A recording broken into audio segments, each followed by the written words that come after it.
আমরা দুপুরে আপনাদের সাথে কথা বলতে আসতে পারিনি, কারণ তখনও পর্যন্ত আমরা গতকালকের অবশিষ্ট অংশ নিয়ে আলাপ আলোচনায় ছিলাম। নতুন কোনো এজেন্ডা শুরু করতে তখনও পর্যন্ত পারা যায়নি। আজকে প্রায় 4টা বেজে গেছে ওই আলোচনা শেষ করতে। 4টার পরে নতুন এজেন্ডা আজকে যেগুলো তালিকাভুক্ত ছিল তার একটা বিষয় নিয়ে আলোচনা হয়েছে। আমরা বিগত 3 দিন যে আলোচনাগুলো করেছি, আমার মনে হয় ঐকমত্য কমিশনের মাননীয় vice president professor Ali Riaz সাহেব আপনাদেরকে ব্রিফ করেছেন আজকে, অথবা আজকের আলোচনা ব্রিফ করেছেন, আমি ঠিক জানি না। 17 তারিখে আমাদের আলোচনার বিষয়বস্তু ছিল 70 অনুচ্ছেদ আর জাতীয় সংসদের স্থায়ী কমিটি সমূহের সভাপতি, নারী আসন সংক্রান্ত এবং দ্বিকক্ষ বিশিষ্ট পার্লামেন্ট আর চিফ জাস্টিস নিয়োগ সংক্রান্ত। মানে 17 তারিখে আমাদের আলোচনার বিষয়বস্তু অনেক ছিল এবং আলোচনাও হয়েছে অনেক। তবে সিদ্ধান্ত সবগুলো আমরা এক জায়গায় আসতে পারিনি। শুধু 70 অনুচ্ছেদ সম্পর্কে একটা সিদ্ধান্ত আমরা জানাতে পেরেছিলাম, ঐকমত্য কমিশনও জানিয়েছে, সেটা আপনারা জানেন। আজকে আমি এগুলো পুনরুল্লেখ করব না। স্থায়ী কমিটি সংক্রান্ত একটা অগ্রগতি হয়েছিল, সেটাও আপনারা জানেন, আমরা ওই দিন আমাদের পক্ষ থেকেও জানিয়েছি। নারী আসন, দ্বিকক্ষ বিশিষ্ট বিষয় এবং পার্লামেন্টের বিষয় আর চিফ জাস্টিস নিয়োগের বিষয় সংক্রান্ত বিষয়গুলো আরও অধিকতর আলোচনার জন্য রেখেছিলেন। যে পর্যায়ে এসছে সেটা আগামী সপ্তাহের যে কোনো দিনে আলোচনা হবে বলে আমাদের জন্য এটা এইভাবেই নির্ধারিত হয়েছে। 18 তারিখে যে সমস্ত আলোচনা হয়েছিল তার মধ্যে গতকালকে যেটা এনসিসি, ন্যাশনাল কনস্টিটিউশনাল কাউন্সিল সম্পর্কে, সেইটা কোনো আলোচনায় কোনো পর্যায়ে এখনো পর্যন্ত যাওয়া যায়নি, সেটাও পেন্ডিং রয়েছে। রাষ্ট্রপতি নির্বাচন সংক্রান্ত কালকে দীর্ঘ আলোচনা হয়েছে। সেই আলোচনার প্রেক্ষিতে যেহেতু এটা বিকালে আলোচনা হয়েছিল, সেই আলোচনা সমাপ্ত হয়নি। এটা আজকের দিনের প্রথম এজেন্ডা হিসাবে, অবশিষ্ট অংশ হিসাবে আলোচনা শুরু হয়েছে এবং সেই আলোচনা মধ্যাহ্নভোজের পরেও কন্টিনিউ করা হয়েছে, কিন্তু এখনো পর্যন্ত সেই বিষয়টা নিষ্পত্তি হয় না। এই কারণে যে রাষ্ট্রপতি নির্বাচনের আগে রাষ্ট্রপতির ক্ষমতা কী হবে এবং রাষ্ট্রপতির কি বিষয়ে স্বাধীনভাবে মতামত দিতে পারবেন এবং দ্বিকক্ষ বিশিষ্ট পার্লামেন্ট হলে সেই ইলেকটোরাল কলেজ সংক্রান্ত দ্বিকক্ষ বিশিষ্ট পার্লামেন্টের সদস্যগণ, নারী আসনের সদস্যগণ আর জাতীয় সংসদের সদস্যগণ নিয়ে ইলেকটোরাল কলেজ হবে কিনা, তাদের ব্যালটে তাদের ভোটটা গোপন ব্যালটের মাধ্যমে হবে কিনা এবং ইলেকটোরাল কলেজের মধ্যে সে আরও বিস্তৃত হবে কিনা, যে আইডিয়াগুলো নিয়ে আলোচনা হয়েছে, তাতে করে এই আলোচনাও এসছে যে ইউনিয়ন পরিষদের চেয়ারম্যান, মেম্বারগণ, স্থানীয় সরকারের বিভিন্ন পর্যায়ের ইলেক্টেড প্রতিনিধিগণ, পৌরসভা, সিটি কর্পোরেশন সহ জেলা পরিষদ সহ তারা এখানে ভোটার হবেন কিনা, এই আলোচনা ওখানে এসছে। তো বিভিন্ন রকমের মতভেদের কারণে রাষ্ট্রপতির ইলেকটোরাল কলেজ সম্পর্কে যেহেতু সিদ্ধান্ত আসা যায়নি, সেটাও পরবর্তীতে আলোচনার জন্য পেন্ডিং রাখা হয়েছে এবং দ্বিকক্ষ বিশিষ্ট পার্লামেন্টের আলোচনাটা আজকে আবার এই জন্যই শুরু করতে চেয়েছেন, ওনারা শুরু করেছেন যে ইলেকটোরাল কলেজ যদি দ্বিকক্ষ বিশিষ্ট পার্লামেন্টের ক্ষেত্রে হয়, আগে দ্বিকক্ষ বিশিষ্ট পার্লামেন্ট হচ্ছে কিনা, হলে কত সদস্য হবে, তার নির্বাচন পদ্ধতি কী হবে, সদস্য সংখ্যা, এগুলো নির্ধারণ হওয়া উচিত। এই আলোচনাটা ওনারা এনেছেন, সেটাও এখনো পর্যন্ত কোনো জায়গায় আমরা আসতে পারিনি, আলোচনাটা চলছে। আর জেলা সমন্বয় কাউন্সিল সম্পর্কে যে আলোচনাটা গতকালকে ছিল, এটারও অগ্রগতি হয়নি। আজকের যে এজেন্ডাগুলো প্রথমে এজেন্ডা ফিক্স করা হয়েছিল, তার মধ্যে প্রথম এজেন্ডা ছিল প্রধানমন্ত্রীর মেয়াদ সংক্রান্ত আলোচনা। সে প্রধানমন্ত্রীর মেয়াদ সংক্রান্ত আলোচনাটা আজকের 1 নম্বর এজেন্ডা থাকলেও আলোচনাটা শুরু হয়েছে বলতে গেলে 4:30টার পরে। তো সেই জন্য সেই আলোচনাটা আরও বিস্তারিত আলোচনার জন্য পরবর্তী রোববারে অথবা তারপরে আলোচনা হবে। এই বিষয়টা এইভাবেই সিদ্ধান্ত হয়েছে এবং রোববারের আলোচনার জন্য অন্যান্য যেগুলো বিষয়গুলো পেন্ডিং ছিল, সেই পেন্ডিং বিষয়গুলো রাখবেন বলে ওনারা বলেছেন। তার মধ্যে নারী আসন, দ্বিকক্ষ বিশিষ্ট পার্লামেন্ট অথবা চিফ জাস্টিসের বিষয়টা এবং রাষ্ট্রপতি নির্বাচন ইত্যাদি, এগুলো হয়তো রবিবারে হবে। নতুন কোনো এজেন্ডা সেদিন অন্তর্ভুক্ত হবে কিনা এখনো আমরা জানি না। যাই হোক, আজকের আলোচনার ভিত্তিতে আমার মনে হয় আপনারা প্রশ্ন না করলে আমার পক্ষে বেশি বলার কিছু নেই।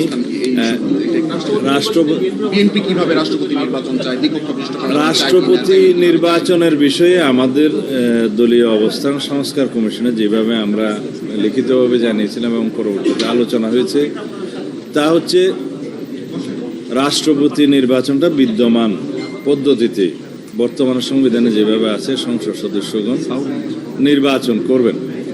আপনারা যদি দয়া করে একটু আলাপ কমানো,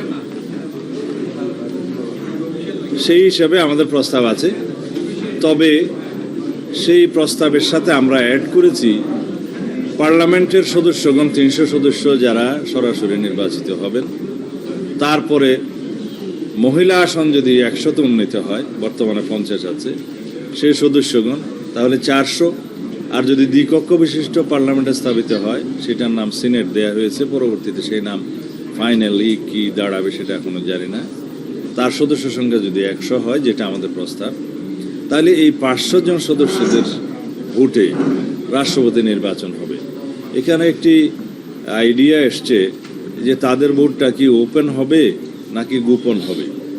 তা একটা পপুলার মতামত এখানে উঠে এসছে, তা হচ্ছে গোপন ব্যালটে হওয়া উচিত।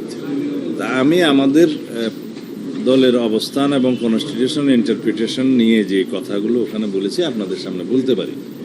যেহেতু আর্টিকেল 70-তে আমরা ওপেন করে দিয়েছি, কয়েকটা বিষয় বাদে বাকি সব বিষয় পার্লামেন্টের সদস্যগণ স্বাধীনভাবে ভোট দিতে পারবেন, দলের বিপক্ষেও আলোচনা করতে পারবেন, অবস্থান নিতে পারবেন। সেখানে আমাদের 4টা বিষয় আছে। একটা হচ্ছে আস্থা ভোট, অর্থ বিল, সংবিধান সংশোধন বিল এবং জাতীয় নিরাপত্তা সংক্রান্ত এই বিষয়গুলো বাদ দিলে বাকি সর্ব বিষয়ে সংসদ সদস্যগণ স্বাধীন থাকবেন। তাহলে এই ক্ষেত্রেও তো সংসদ সদস্যগণ স্বাধীন।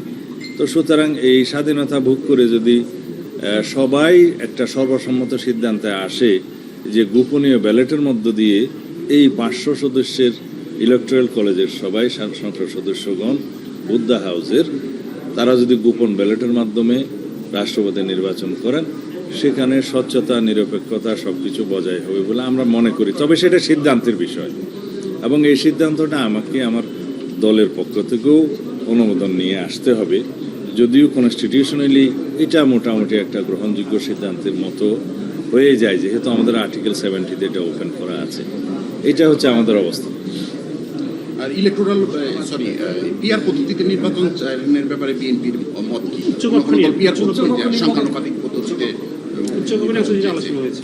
দ্বিকক্ষ বিশিষ্ট পার্লামেন্টের এই সিদ্ধান্তটা এখনো পর্যন্ত পেন্ডিং আছে, সেটা আরও আলোচনার দাবি রাখে।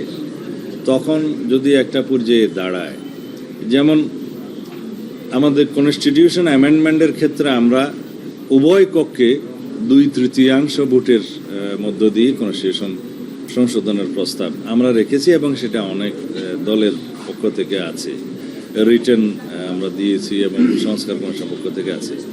কিন্তু যদি পিআর পদ্ধতিতে আপার হাউসে সদস্যগণ নির্বাচিত হন, তাহলে দেখা যাবে এখানে 2/3 মেজরিটি পাওয়া তো বহুত দূরের কথা, 50% মেজরিটিও কেউ পাবে না।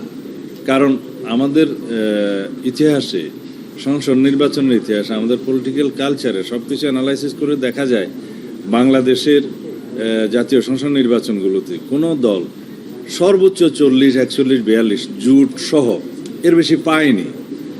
যদি পপুলার ভোটে 50% ভোট কোনো দল না পায় বা জোট না পায়, তাহলে উচ্চ কক্ষে এই পিআর পদ্ধতি অনুসরণ করা হলে তারা অর্ধেক আসনও পাবে না। আর যদি আমরা জেনারেল বিল পাশ করতেও চাই, সেই ক্ষেত্রেও এই অর্ধেক মেজরিটি আমাদের লাগবে। আর যদি সংবিধান সংশোধন করতে চাই, 2/3 মেজরিটি উভয় হাউসে লাগবে। এই সমস্ত subject to the condition that এগুলো সব লাগাতে হবে।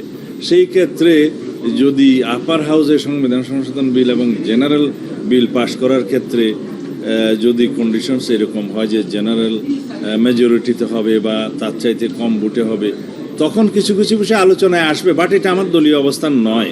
এই সমস্ত ক্ষেত্রে বিবেচনায় আমরা বলেছি যে পিআর পদ্ধতিতে উচ্চকক্ষ নির্বাচনটা বোধহয় এখন আমাদের কনসিডার করা ঠিক হবে না। তবে আমাদের দলের পক্ষ থেকে আমরা এই দ্বিকক্ষ বিশিষ্ট সংসদের ধারণা প্রস্তাব এই জন্যই দিয়েছিলাম যে দেশের বিশিষ্ট নাগরিক, শিক্ষাবিদ, ক্রীড়াবিদ, সমাজবিজ্ঞানী, রাষ্ট্রবিজ্ঞানী সহ দেশের বিভিন্ন সেক্টরে যাদের অবদান আছে, যাদের চিন্তাধারা, যাদের কন্ট্রিবিউশন জাতিকে, আমাদের জাতি গঠনে এনরিচড করবে বা যাদের কন্ট্রিবিউশন থাকা উচিত, তাদেরকে এখানে প্রতিনিধিত্ব আকারে অ্যাকোমোডেট করার জন্যেই আমরা এটি বিবেচনা করেছিলাম। এবং আমরা এখানে সরাসরি ভোটের কথাও কিন্তু এই পার্লামেন্ট গঠনের ক্ষেত্রে, আপার হাউসের ক্ষেত্রে বলি নাই। তো সর্বদিক বিবেচনায় আমরা মনে করি পিআর পদ্ধতিটা এখানে সঠিক হবে না। প্রধানমন্ত্রী রিয়াদ নিয়ে আলোচনা হয়েছে আজকে, সেখানে আপনাদের অবস্থান কি ছিল? যদি আপার হাউস পিআর না হয় তাহলে বোথ হাউসের স্ট্রেংথ সেম থাকবে। আপনি এখানে 50% আসন পেলে ওখানে 50%, এখানে 70% পেলে ওখানে 70%। তাহলে আসলে আপার হাউসের দরকার কি? আর যেটা বলতেছেন যে বুদ্ধিজীবীদের ইনকর্পোরেট করা, এই ক্ষেত্রে ভারতের যে রাজ্যসভার এক্সপিরিয়েন্স, সেখানে রাষ্ট্রপতির হাতে 12 জন আছে, উনি 12 জন দিতে পারেন, যাদের কোনো ভোটাধিকার নেই। তো আপনি যদি সমাজের যারা বিশিষ্ট ব্যক্তি তাদের যদি আনেন, তাদের যদি ভোটাধিকার দেন, তাহলে তো এই আপার হাউস করা কি আসলে ইফেক্টিভ কিছু হবে কিনা? আপার হাউসে ভোটাধিকার থাকবে কিনা, অথবা কত জেনারেল বিল পাশ করার ক্ষেত্রে কত পার্সেন্ট ভোটাধিকার হবে, অথবা পার্লামেন্টে সংবিধান সংশোধনের ক্ষেত্রে কোন মেজরিটিতে যাবে, এগুলো সব কিছুই এখন আন্ডার ডিসকাশন।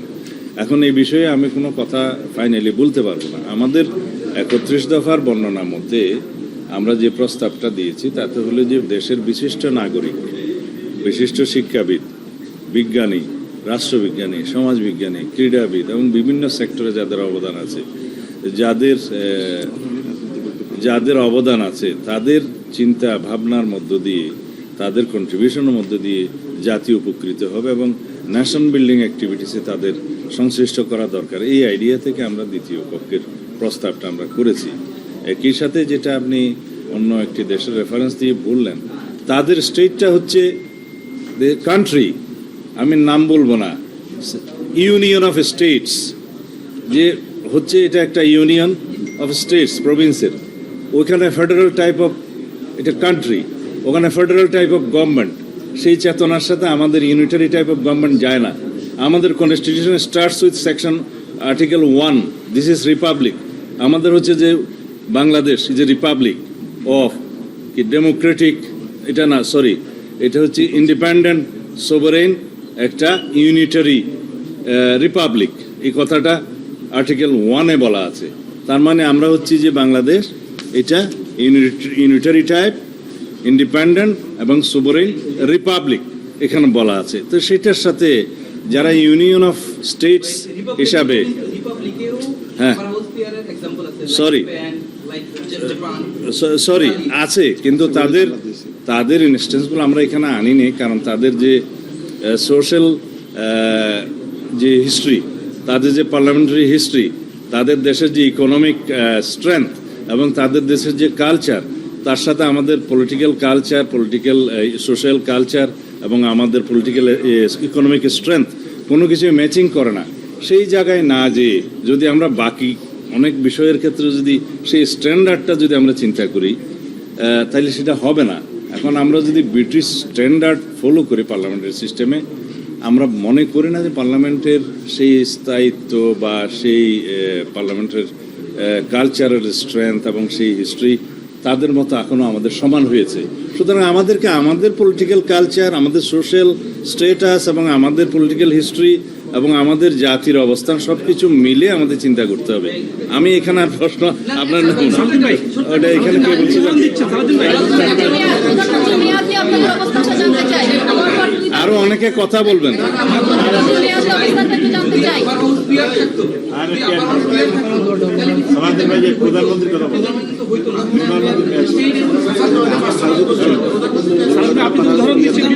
সরি, আমি কোয়েশ্চেন শুনতে পাচ্ছি না, ওকে একটু অ্যাটেন্ড করি এরপরে। প্রধানমন্ত্রীর মেয়াদের ক্ষেত্রে আমাদের স্পেসিফিক প্রস্তাব আমাদের 31 দফাতে ছিল আছে। আমরা লিখিত প্রস্তাবও তা দিয়েছি যে কোনো ব্যক্তি not more than 2 consecutive terms প্রধানমন্ত্রী হতে পারবেন এভাবে বলা আছে। অর্থাৎ 2 মেয়াদ পর 2 মেয়াদের বেশি কোনো ব্যক্তি প্রধানমন্ত্রী হবেন না। তো এইখানে অনেক রকমের ইন্টারপ্রিটেশন আছে, আমি সেই ইন্টারপ্রিটেশনে যাব না, কারণ এখানে আইনি বিষয়ও আছে, আলোচনার বিষয়ও আছে। এখন যদি আমি আজকে এগুলো ওপেন করি তাহলে পরে ডিসকাশনের জন্য আমাদের একটু অসুবিধা হবে। সবাই সব দল এবং সব স্টেক হোল্ডার মতামত দিচ্ছে, আসুক, আলোচনায় আসুক, আমরা হয়তো একটা জায়গায় আসতে পারবো। তবে আমরা এখানেই যদি মনে করি যে স্বৈরাচার উৎপাদনের জায়গা বা ফেসিজমের উৎপাদনের জায়গাটা আমরা বন্ধ করতে চাই, তাহলে একই সাথে আরও অনেক বিষয় কিন্তু অ্যাড্রেস করতে হবে। তাহলে এনসিসির ফরমেশন লাগে না, তাহলে আরও অনেক কিছু লাগে না, তাহলে পিআরও লাগে না, আরও অনেক বিষয় লাগে না। কিন্তু আমরা পাওয়ারের চেক অ্যান্ড ব্যালেন্স করার জন্য আমরা বলেছি সমস্ত অর্গানগুলোর মধ্যে একটা ব্যালেন্স সৃষ্টি করতে হবে। আমাদের ডেমোক্রেটিক ইনস্টিটিউশন এবং কনস্টিটিউশনাল ইনস্টিটিউশনগুলোকে আমরা শক্ত ভিত্তির উপর দাঁড় করাতে হবে, তাহলে অনেক কিছুই লাগে না। আর এদিকে প্রধানমন্ত্রীর মেয়াদে যদি আমরা সীমাবদ্ধতা আনি, সেটাও একটা বিষয় থাকবে, যাতে পার্লামেন্টারি ফুয়েরার অথবা কনস্টিটিউশনাল যে কোনো এখন একতন্ত্র প্রতিষ্ঠা না হয়, কন্টিনিউটি না থাকে, সেটা অবশ্যই মাথায় রাখার বিষয়।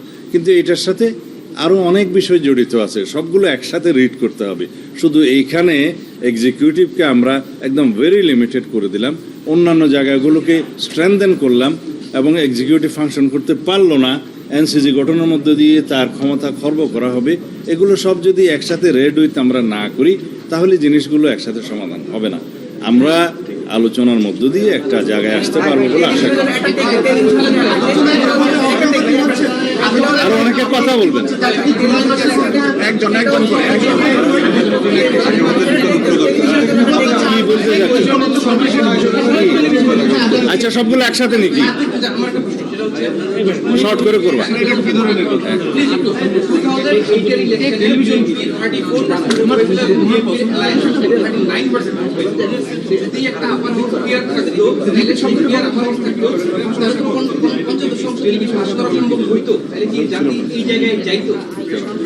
আমি এই প্রশ্নটা উত্তর দিয়েছি, তখন দ্বিকক্ষ বিশিষ্ট পার্লামেন্ট ছিল না।